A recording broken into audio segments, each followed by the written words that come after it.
But first, it's Read Across America Week, a nationwide celebration that takes place every year to promote reading and literacy. Joining us now to talk about the benefits of reading and share some popular books is Melissa LaSalle from Old Town Books in Alexandria. Great to see you again. Thank you for being here. It's so fun to be back. I know, we love having you.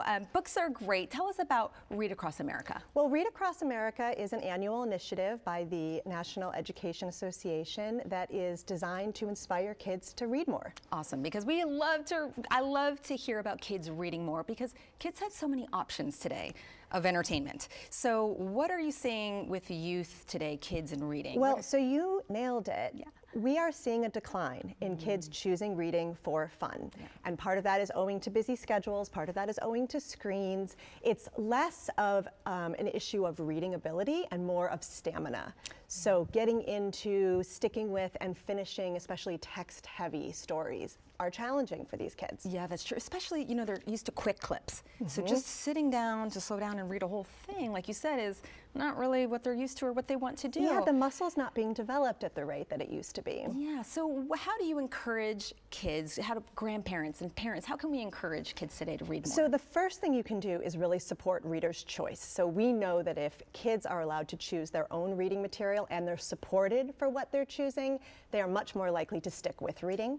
The second thing is that graphic novels, because of their visual content, are very appealing to today's kids and can be a great way for them to actually build their stamina. And the third thing that parents and grandparents can and should do, which is also so much fun, is reading aloud to your kids long past when they're reading on their own. That's the best way for us to model for them the power, the diversity, the magic of storytelling so that they'll want to seek that out for themselves. Yeah, I love that. Now, I know you have teenagers. Do you still read aloud to your kids? I do. I actually switched years ago to reading aloud at the dinner table because captive audience. They're stuck there. They're stuck there. They can't get away from me. Yeah. So I eat quickly and then I start reading to them. And it's really fun. And they're captive, like they're listening? They're listening. They pretend, you know, because they're teenagers, like they don't want to do it. But and then they're like, I'll just stick around a little longer if you read one more chapter. I love that. I'm going to try that. Yeah. I love that's great advice. It's fun. Now, I see you brought some books here, some books to share with kids of all different ages. What have you had? Yeah, I brought 3 books that really make terrific read-alouds for a variety of ages. This first one is brand new, called Every Monday Mabel, great for ages 3 to 6 by Jashar Awan. It is about a girl named Mabel who every Monday she has a ritual. She hosts a solo viewing party in her driveway for the garbage truck. And it's so cute and funny, and it is also so good at centering the child's perspective, which is really the way we want to get readers to see themselves in story and connect. That's great. The second one is called The Fairy Tale Fan Club, and it's by Richard Ayoade, who is a British comedian. It is a great read aloud for ages 7 to 10. It's entirely told in letters between kids and their favorite fairy tale characters, asking for the real story, what are they up to now, how does Rapunzel like her short hair, does the big bad wolf wish he'd had a trial, you know, that kind of thing. Cute. Very tongue-in-cheek, very fun. Yeah. And then this last one is Medusa. It's the first in a middle grade series for 8 to 12 by Catherine Marsh.